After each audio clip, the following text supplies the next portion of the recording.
We do hope you've had some fruitful discussion. We're just going to come to a table for a particular topic. So per topic, we're going to have a summary. It's not going to be per table, it's going to be per topic. So we are all ready to summarize. I hope you've also chosen your moderators to summarize the topic. Okay, we've got some key takeaways on our topic. So the first one was, we all need to start with an engagement strategy when we're talking about personalization. Because like we did in our table, everybody started talking about technology and what it's doing and its capability and whether the organization has that or not. But we took a step back and said, engagement strategy is where it must start with, and it must lead into what the segments the organization is trying to target, what the targeting would be about, and communication strategy thereof.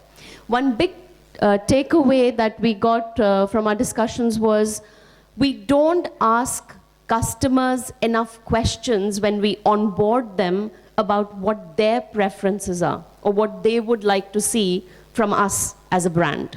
We ask 0 questions. The next big takeaway we had was that personalization ownership is a horizontality. It can't belong to a department or a team. It needs to be co-ownership across several different teams. And we said new age companies or non-legacy brands, right? Is the word. 20th century versus 21st century is a good way of looking. So these companies are investing now in having customer experience cells, and the priority for these customer experience cells is really understanding customization, right? And we feel that right now the status is that the analytics side of an organization is a team that sometimes sits with marketing, but more often than not sits within IT. And when that happens, that data that we gather and we spend so much money capturing is really not worth much because nobody's actually doing anything with that data. So back to the point, we said organizations that are looking for transformation will focus on personalization. If you're already a legacy organization, you're less likely to. A very good example that we found of strong personalization was Apple Music. Uma? One of the key things that we think will impact personalization in India at the very basic level is vernacular languages. I mean, that's the first step, when you can communicate with customers in the language of their choice and not try to take best practices that may have worked around the globe and wholesale apply them to India. It has to be relevant for India, and we are a very diverse country with very, very different priorities by geographies. And the last point we want to make is that organizations, when they figured all of these 6 points out, need to be tech ready, and that's a very different discussion because it's all about investments, and there's a huge amount of investment to be made in that, but technology will play a very key role when that happens. Thank you. Thank you, Trupti. Thank you so much for summarizing that. That was a topic on building the path to personalization. We're now going to get perspectives on making mobile work. I'm going to come to Mr. Anurag Gupta. Yes, sir. So, your 2 minutes, sir. Hi, good morning, everyone. We had a very interesting conversation around making mobile work. So, the first thread of discussion we did was, is mobile really important, superior future to desktop? And almost the consensus was that mobile is the future. Mobile offers opportunities that desktop doesn't in terms of targeting, personalization, being always on, being outside the office firewalls. So there are opportunities available on mobile which clearly are very superior. However, when we dug deeper into the discussion, again, common thread was that the brands are not leveraging mobile advertising enough. So you see very little brand advertising coming on mobile. bulk of the advertising on mobile is happening for cost per install performance. So we kind of tried to dig deep into and do a deep dive into why are the brands not coming onto mobile, and what needs to be done to make mobile work for them. So one of the things that came out is around measurement, right? So relatively being a new medium, the marketers feel that the measurement metrics are very fuzzy and very gray, a little bit of a dark area, and if those kind of can come more clear, so they can evaluate the spends on mobile that much more easily. So one of the suggestions also came up. We have a very good panel of marketers spending, the FMCG brands. So one of the discussions, one of the thoughts and suggestions was that build your own matrices and own eval matrices, which could be the base, and then look at each campaign and see how you can improve on those and measure against those. The other point was, whole thing about, in terms of the content itself, right? There is a very long tail of inventory available on the mobile, unlike the desktops, where you have very known websites having disproportionate share in the consumer, or the percentage of visitors. So again, that brands feel it's a very dark area. So whether the service providers or the networks or the agencies are not really coming across and giving a clarity as to which are the apps, in-app inventories, for example, which are having a very significant share. Are those relevant users to the brand? Are they getting targeted very well?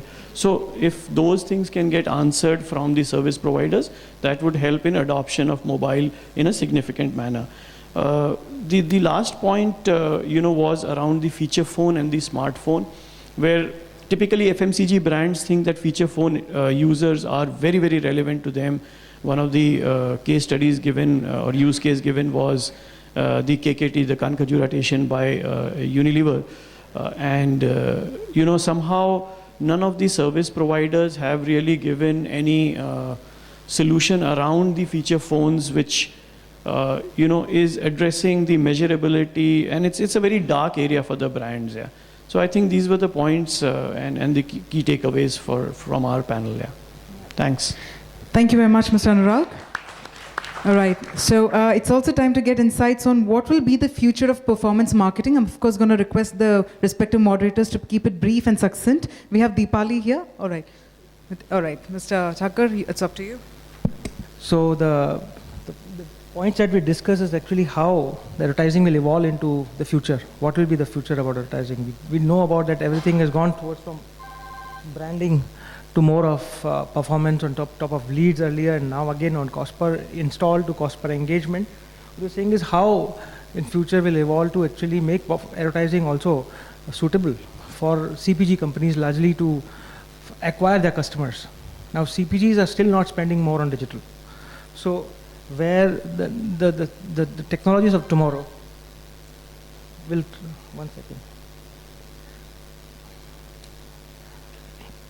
Where we are talking about how we can actually, when we are tracking brought of realm of online, social, mobile, this word of mouth, which is actually often e-social kind of a thing, can be brought into the realm where actually we are not recruiting customers, but we end up recruiting evangelists who will further get us more customers, and cost of advertising will further reduce when it comes to performance, but actually branding will actually play a front position.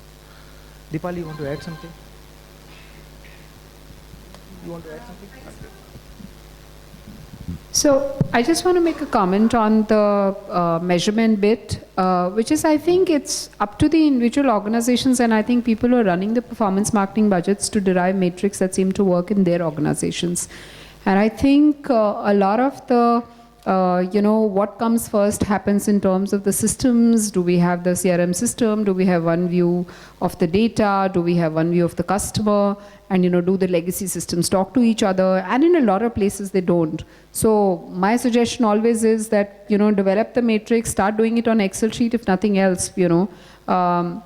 And somewhere the data will start talking to you, and I think that's when you develop the matrix. But ultimate goal should be that you should be able to derive cost per sale.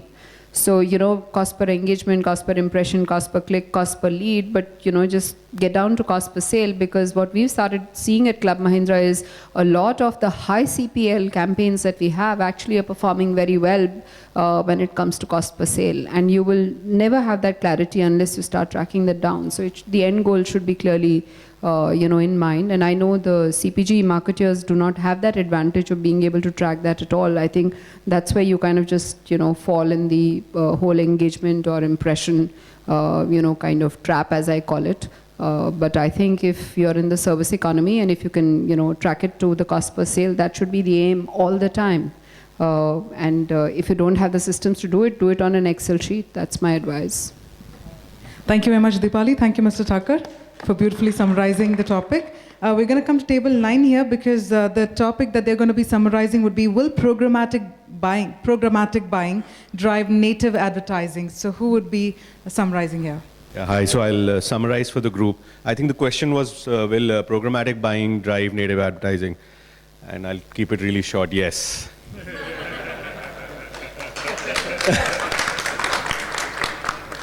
Okay, no. So I'll take a 30-second more. But definitely yes, native as a format has proved itself to be non-intrusive, contextually right. Programmatic at the back of data can make it much more contextual, much more sharper. And I think what the format now needs is better content, rightly targeted content. And I think programmatic is the best tool to actually help doing that. I think that's the reason why we believe that the answer to this question is yes. Superb. Thank you so much. All right, we're coming here to table number 5, and the topic that they've been discussing is winning in mobile about behavior, not technology. So, thanks. Hi. Hi everyone, this is Vishal from Vizuri.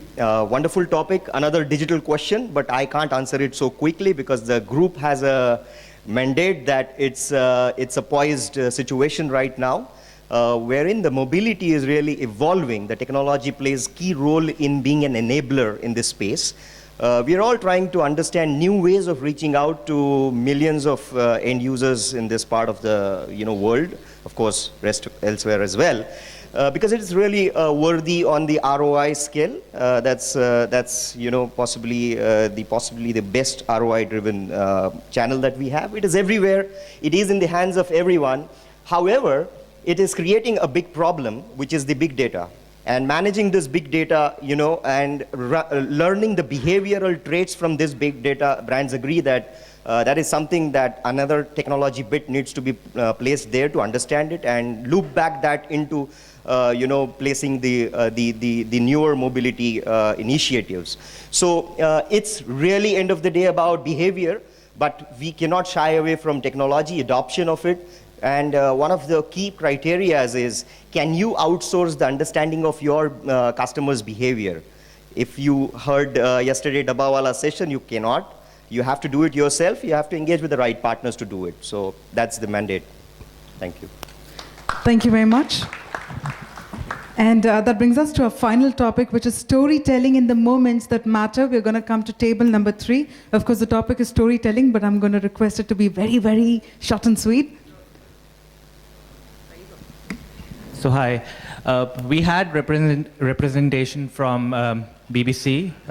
It can't get any better than that when it comes to storytelling. We had a representation from IBM and from Indigo. So we all came up with specific examples. We started with examples. And one of the examples that we shared was the more popular one about India, Pakistan. Coke came up with this ad in 2013, wherein they placed a vending machine in a sprawling mall in Delhi and in a mall in Lahore. I'm sure some of you might have seen that ad. And what had happened at that point in time, hello? Yeah, what had happened at that point in time was that if somebody walked into that sprawling mall and spotted that vending machine, it kind of grabbed the attention almost immediately. So without causing much interruption or much noise, you could actually go to that vending machine, and there's a hand-shaped thing that you could touch, and immediately a visual would appear, wherein somebody from Lahore would also be immediately be seen, and then he's also asked to place his hand, and once both the parties place their hand, you immediately have a visual of love or peace, and you could do multiple things like dance and sing and whatever. So basically the whole premise here was that what divides us is not stronger than what unites us. And I think that was a great story-telling message that Coke came up with.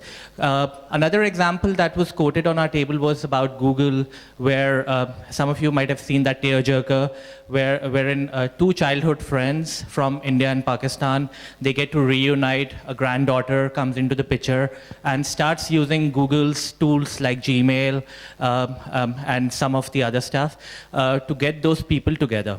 So absolutely great storytelling message there. And I think the basic message that we drove home after this was that have a context in place and keep the emotions authentic. I think you've got to keep things very, very real, tell the truth, and build an experience that your end user can associate with.